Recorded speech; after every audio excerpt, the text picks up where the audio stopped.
Hi and welcome to this bonus lecture. In this video we'll be resetting our WordPress website and I'll be using this plugin which is WP Reset by Web Factory.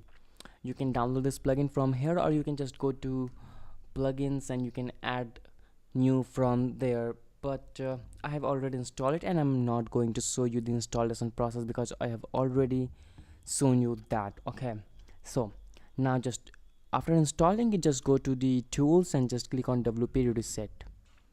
Okay, and now here you can scroll down and you will be seeing some three options. The first option is to reactivate the current theme after resetting your WordPress website. But not going to click on this. You can reactivate the WP plugin after resetting as well, but I'm not going to do that either, and I'm not going to click on this reactivate all current plugin option as well.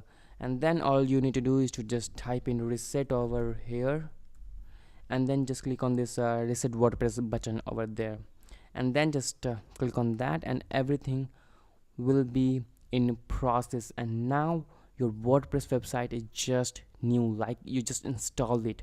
If you want me to cover more topics, then do let me know in the discussion section and I will surely make a video for that.